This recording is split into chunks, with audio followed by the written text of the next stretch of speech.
मेरा नाम प्रियांकुश सनातनी है जी। मैं भिवाड़ी राजस्थान का रहने वाला हूँ, जिला अलवर। आज का इंटरव्यू शुरू करते हैं अपने नारे के साथ, जो कि है घर घर का ये नारा हो, हिंदू राष्ट्र हमारा हो। इस यात्रा के पीछे मेरा एक ही मकसद और उद्देश्य था कि लोगों के अंदर जागरूकता आए, वे अपने धर्म के प्रति और ज़्यादा जागरूक हों और हमारे धर्म का सम्मान करें। और जैसे कि आजकल आप देखते हैं कि कोई नेता अपने किसी तुच्छ लालच के चक्कर में कोई यही सनातन धर्म के बारे में कोई बीमारी बताता है, कोई कोरोना बताता है, कोई कुछ बताता है। अभी ये उदयनिधि स्टालिन जी का बयान था। इसके अलावा भी अन्य उन जैसे नेता हैं, मैं एक व्यक्ति विशेष की बात नहीं करूँगा, जो सब अपनी तुच्छ राजनीति के चक्कर में हमारे धर्म को बदनाम करते हैं। तो जब तक हमारे देश के युवाओं को या हमारे जो भी वरिष्ठ पदाधिकारी हैं, जो भी राजनेता हैं, उन सबको ये बात का ज्ञान होना चाहिए कि हमारा धर्म सर्वप्रथम था, है और रहेगा। सबसे पुराना धर्म भी हमारा ही है। सनातन संस्कृति का इतिहास इतना बड़ा है और मैं इतना छोटा सा व्यक्ति उसके बारे में नहीं बता पाऊंगा। इसका इतिहास 15,000 साल पुराना तथ्यों के साथ जो मैं बता रहा हूँ, इससे ज़्यादा साल पुराना है। पर अभी तक जो प्रमाणित जो इतिहास है वो 15,000 साल से भी ज़्यादा का है। बाकी अन्य धर्म को आप ले लीजिए, आप ईसाइयों को ले लीजिए, क्रिश्चियन धर्म जिसका कुल 2600-2700 साल का इतिहास है। उसके बाद इस्लामिक ले लो, उनका 1300-1400 साल का इतिहास है। तो जो सबसे पुराना इतिहास वाला धर्म है, हम उसके लिए कर क्या सकते हैं और हम उसमें हैं तो हमारे लिए कितनी गर्व की बात है। देखो जी, अगर आप ये कहते हो कि ये यात्रा मैंने करी है तो ये सरासर गलत होगा।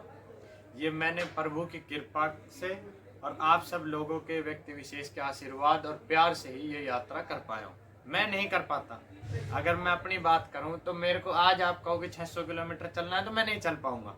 पर जब जो कृपा, मैं था ही नहीं। अगर आप सही में बात करेंगे, मेरे को चलाने वाला सभी लोगों का, मेरे बड़े बुजुर्गों का आशीर्वाद, सबका प्यार और भगवान की कृपा थी, जिन्होंने मेरे अंदर ये विचार दिया। मेरे अंतर आत्मा ने इस विचार को स्वीकार करा और मैं ये इतनी बड़ी यात्रा कर पाया। मैंने ये यात्रा 15 अगस्त 2023 को द्वारकाधीश गुजरात से शुरू करी। उसके बाद दूसरे दिन मैं विश्राम करने जा रुका तो वहाँ एक महाराज जी थे। तो तीसरे दिन वो मेरे साथ चल रहे हैं। वही महाराज जी जिनको मैं पहले से जानता नहीं, वो मेरे को नहीं जानते, मैं कुछ नहीं पहचानता। तो उनको नारायण का रूप नहीं कहूँ तो मैं और क्या था। उन्होंने मेरी उंगली पकड़ के मेरे को बद्रीनाथ तक पहुंचाया। पहला पड़ाव सबसे कठिन रहता, आप सबको भी पता है। मैं घर पे हूँ, मेरे पे खाने पीने सोने के लिए कितनी आरामदायक सुविधा है, सुख सुविधा सारी है। पर जब आप यात्रा पे निकले तो आपकी कठिनाइयाँ शुरू हो जाती। कठिनाइयाँ कह लो, पर मैं उसको एक तरीके की परीक्षा मानता हूँ जी। जिस हिसाब से अब कोई छोटा बच्चा है, हम आज तक कक्षा में जाते, कक्षा 5वीं वाला 10वीं का पेपर सोल्व नहीं करता। 10वीं का पेपर 10वीं वाले छात्र को ही मिलेगा। तो उसी प्रकार से मेरी कठिनाइयाँ थी। वो कठिनाइयाँ ऐसी थी, ना मैं बयां कर पाऊंगा, ना आप वो समझ पाओगे जब तक किसी भी व्यक्ति के ऊपर वो बीतती नहीं, कुछ चीज़ समझाई नहीं जाती। अब जैसे दिल्ली से मेरा एक भाई मेरे साथ जुड़ा, उसका मुजफ्फरनगर जाके कार एक्सीडेंट होना कितनी दुखदायी बात थी मेरे लिए। उसकी टांग में एंकल उसका डिसलोकेट हो गया, उसको वहाँ से हॉस्पिटल ले जाना है, क्या करना, अनजान जगह है। मतलब सारी चीज़ों को मैं बयां करूं तो आप समझ नहीं पाओगे। उसके बाद वो चल भी नहीं पाया, उसकी 2 हड्डियों में फ्रैक्चर था, एंकल डिसलोकेट था, उसका ऑपरेशन हुआ।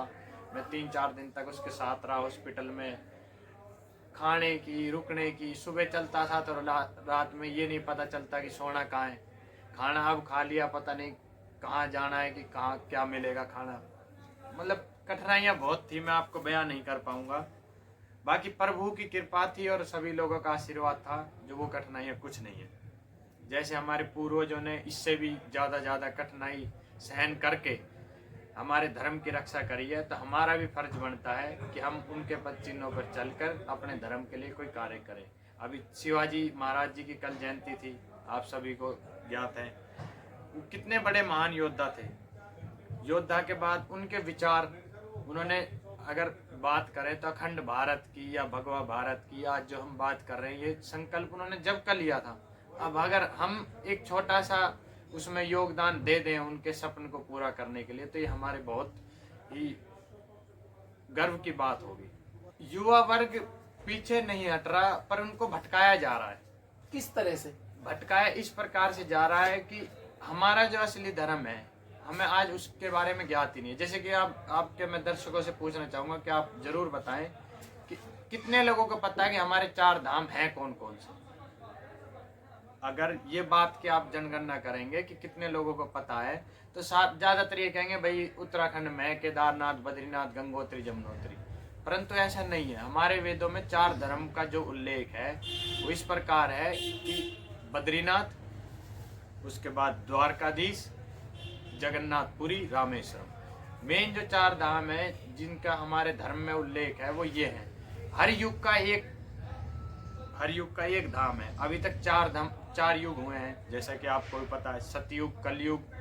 सतयुग, त्रेता युग, द्वापर युग, कलयुग, जो अभी चल रहा है।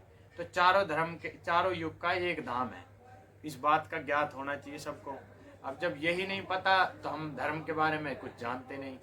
हमें बहुत सारी चीज़ों का ज्ञान लेना अभी बाकी है, जो कि हमें लेना चाहिए। और कोई भी हमारे धर्म के प्रति अगर कोई बुराई कर रहा है तो हमें उसका जवाब उसको देना चाहिए। अब जैसे कि जब तक हमारे धर्म का सम्मान नहीं होगा, हमारा सम्मान नहीं होगा। अब आप सबको सम्मान चाहिए तो आपके धर्म का सम्मान की रक्षा आप करेंगे, तो आपका धर्म आपके सम्मान की रक्षा करेगा जी।